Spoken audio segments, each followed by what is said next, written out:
महाभारत के युद्ध के समय किस योद्धा की उम्र क्या रही होगी, जानिए। वर्तमान में इंसान अधिक से अधिक 100 वर्ष जी सकता है। प्राकृतिक रूप से व्यक्ति की उम्र 125 वर्ष तक ही हो सकती है, लेकिन यह अपवाद ही कहें या रहस्य कि देवहरा बाबा 750 वर्ष तक जिंदा रहे। उनकी मौत 1990 में हो गई थी। त्रैलंग स्वामी, जिन्हें गणपति सरस्वती भी कहते हैं, उनकी उम्र 286 वर्ष की थी। त्रैलंग स्वामी का जन्म नरसिंह राव और विद्यावती के घर 1601 को हुआ था। वे वाराणसी में 1737-1887 तक रहे। इसी तरह शिवपुरी बाबा थे, जो 27 सितंबर 1826 में जन्मे और जनवरी 1963 में उन्होंने देह त्याग दी। बंगाल के संत लोकनाथ जी का जन्म 31 अगस्त 1730 को हुआ और 3 जून 1890 को उन्होंने देह छोड़ दी। आयुर्वेद शास्त्र के अनुसार मनुष्य की आयु लगभग 120 वर्ष बताई गई है, लेकिन वह अपने योगबल से लगभग 150 वर्षों से ज्यादा जी सकता है। कहते हैं कि प्राचीन मानव की सामान्य उम्र 300 से 400 वर्ष हुआ करती थी, क्योंकि तब धरती का वातावरण व्यक्ति को उक्त काल तक जिंदा बनाए रखने के लिए था।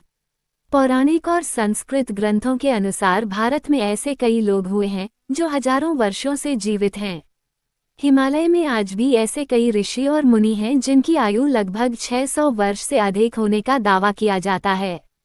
हिंदू पौराणिक ग्रंथों में उल्लेख मिलता है कि सदियों पहले ऐसे कई देवपुरुष थे जो सैकड़ों और हजारों वर्षों तक जीवित रहे थे।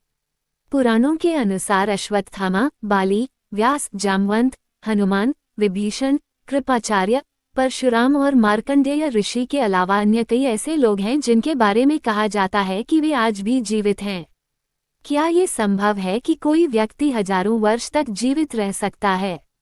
रामायण काल के परशुराम और जामवंत महाभारत में भी नजर आते हैं। हालांकि उस काल में 200 वर्ष की उम्र होना सामान्य बात थी। बौद्धों के काल तक भी भारतीयों की सामान्य उम्र 150 वर्ष हुआ करती थी। इसमें शुद्ध वायु, वातावरण और योग ध्यान का बड़ा योगदान था। भीष्म जब युवा थे तब कृष्ण और अर्जुन हुए भी नहीं थे। अब सवाल यह उठता है कि महाभारत युद्ध के समय भीष्म पितामह आदि की उम्र क्या रही होगी। आओ इसका एक विश्लेषण करते हैं। पहले के प्रतिष्ठित लोग 4 आश्रमों का पालन करते थे, अर्थात ब्रह्मचर्य आश्रम में 25 वर्ष रहने के बाद ही वे विवाह करते थे। लेकिन हम यहाँ मान लें कि उनमें से कई लोग ऐसा नहीं करते होंगे, तब फिर उम्र की गणना कैसे होगी? राजा शांतनु की पहली पत्नी गंगा से एक पुत्र हुआ जिसका नाम देवव्रत रखा गया। ये देवव्रत ही आगे चलकर भीष्म पितामह बने। जब इस देवव्रत की उम्र विवाह लायक हुई तब उसके वृद्ध पिता शांतनु से युवा सत्यवती ने विवाह किया। हम मान लेते हैं कि तब देवव्रत की उम्र 22 वर्ष तो रही होगी। मतलब शांतनु का द्वितीय विवाह भीष्म के 22 वर्ष की आयु में हुआ था। अब शांतनु और सत्यवती के 2 पुत्र हुए, एक चित्रांगद और दूसरा विचित्रवीर्य।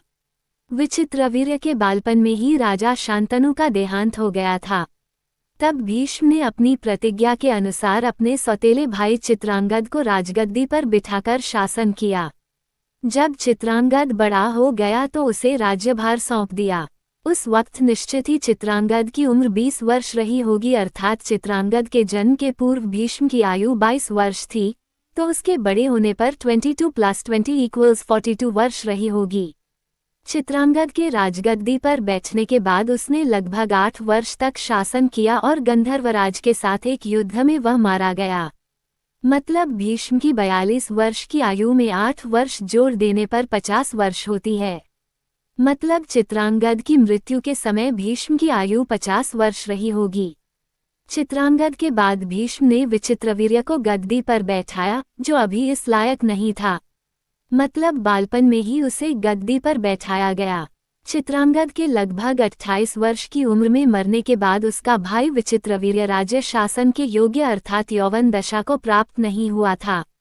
लगभग 5 वर्ष के बाद विचित्रवीर्य के प्रौढ़ होने पर उसका विवाह हुआ, अर्थात चित्रांगद की 28 वर्ष में मृत्यु के 5 वर्ष बाद विचित्रवीर्य ने राजगद्दी का भार संभाला। तब उसका विवाह काशीराज की अंबिका और अंबालिका नामक 2 पुत्रियों से विवाह हुआ। अर्थात इस समय भीष्म की आयु 50 + 5 = 55 वर्ष की रही होगी। विवाह होने के पश्चात 7वें वर्ष विचित्रवीर्य क्षयरोग से बीमार हो गया और 8 वर्ष में स्वर्ग सिधार गया। इस मान से भीष्म की आयु 55 + 8 = 63 वर्ष की रही होगी। चित्रांगद और विचित्रवीर्य दोनों पुत्रहीन मरे थे, इसलिए भीष्म के समक्ष ये यक्ष प्रश्न था कि आगे किसे राज्य सौंपा जाए। तब सत्यवती ने भीष्म से कहा कि आप अंबिका और अंबालिका के साथ नियोग करके पुत्र उत्पन्न करो, लेकिन भीष्म ने ब्रह्मचर्य की प्रतिज्ञा ले रखी थी। बहुत मनाने पर भी भीष्म नहीं माने। तब सत्यवती ने अपने पराशर ऋषि के संयोग से उत्पन्न पुत्र कृष्ण द्वैपायन अर्थात वेद व्यास जी से नियोग के लिए अंबिका और अंबालिका को भेजा। वेद व्यास ने अंबिका, अंबालिक और एक दासी के साथ नियोग किया। इससे धृतराष्ट्र, पांडु और विदुर का जन्म हुआ, अर्थात इनके जन्म के समय भीष्म की आयु 63 + 2 = 65 वर्ष की हो चुकी थी। कहते हैं कि जब सत्यवती ने राजा शांतनु से विवाह किया था तो उसके पूर्व ही उन्होंने एक पुत्र को जन्म दिया था, जो कि पराशर का पुत्र था तथा जिसका नाम वेद व्यास था, अर्थात व्यास जी की आयु भीष्म की अपेक्षा 16 वर्ष से कम मानी जा सकती है।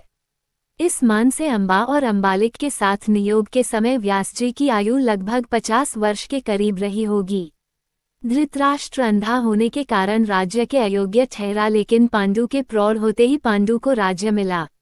इतना होने के लिए कम से कम 18 वर्ष संपूर्ण होने आवश्यक है, इसलिए पांडु के राज्य अभिषेक के समय भीष्म की आयु 65 + 18 = 83 वर्ष तो निश्चित ही रही होगी। राजा पांडु ने 10-12 वर्ष अच्छी प्रकार राज्य किया था, जिसके पश्चात उनको क्षयरोग होने के कारण वे हिमालय की पहाड़ियों में जाकर रहने लगे और फिर ऐसे में धृतराष्ट्र को राजगद्दी मिली। उस समय भीष्म की आयु 83 + 1 = 2 = 95 वर्ष के लगभग रही होगी। इसके पश्चात 4-5 वर्षों की अवधि में युधिष्ठिर और दुर्योधन आदि का जन्म हुआ, अर्थात पांचों पांडवों के जन्म के समय भीष्म लगभग 100 वर्ष की आयु को प्राप्त हो चुके थे। युधिष्ठिर और दुर्योधन की आयु में लगभग 1 या 2 वर्ष का ही अंतर प्रतीत होता है। पांडव विद्या प्राप्त करके जब यौवन दशा को प्राप्त हुए तब दुर्योधन आदि कौरवों ने शकुनी के साथ मिलकर लाक्षागृह में पांडवों को जलाने की योजना बनाई, परंतु पांडव बच गए। उस समय युधिष्ठिर की आयु 20 वर्ष के लगभग तो रही होगी, अर्थात भीष्म की आयु भी 100 + 20 = 120 वर्ष से कम न रही होगी।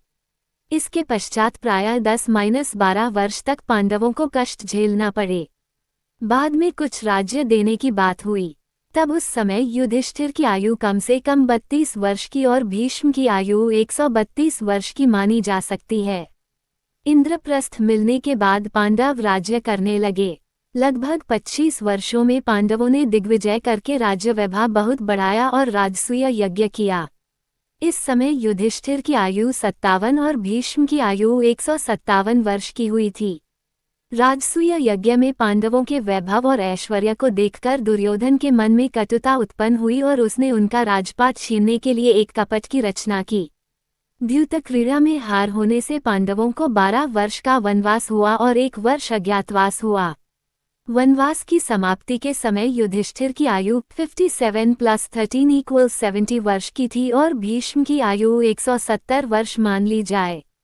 वनवास और अज्ञातवास की समाप्ति के बाद कुछ समय दोनों पक्षों का बातचीत करने में व्यतीत हुआ और उसके पश्चात महाभारत युद्ध हो गया और यह युद्ध 18 दिनों तक चला।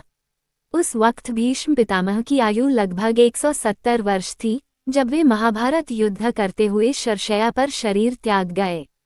दरअसल भीष्म सामान्य व्यक्ति नहीं थे, वे मनुष्य रूप में देवता वसु थे। उन्होंने ब्रह्मचर्य का कड़ा पालन करके योग विद्या द्वारा अपने शरीर को पुष्ट कर लिया था।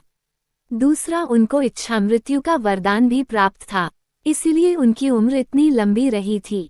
उपरोक्त बातें अनुमान पर आधारित हैं।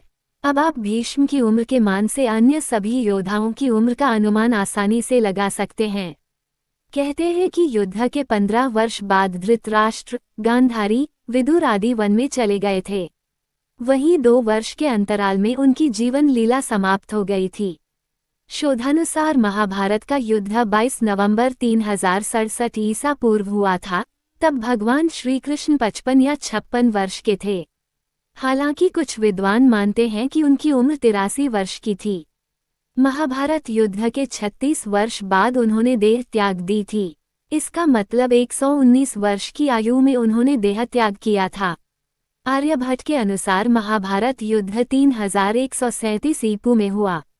पुराणों के अनुसार श्री कृष्ण की आयु 125 वर्ष बताई गई है, जबकि ज्योतिषियों के मतानुसार उनकी आयु 110 वर्ष थी। ज्योतिषियों के अनुसार कलियुग के आरंभ होने से 6 माह पूर्व मार्गशीर्ष शुक्ल 14 को महाभारत का युद्ध का आरंभ हुआ था, जो 18 दिनों तक चला था। कलियुग का आरंभ श्री कृष्ण के निधन के 36 वर्ष पश्चात हुआ। इस युद्ध के समय अर्जुन 55, कृष्ण 83 और भीष्म कम से कम 150 वर्ष के थे। इन लोगों की उम्र के मान से ही अन्य सभी योद्धाओं की उम्र का अंदाजा लगाया जा सकता है। जैसे अर्जुन से युधिष्ठिर और दुर्योधन लगभग 2 साल बड़े रहे होंगे।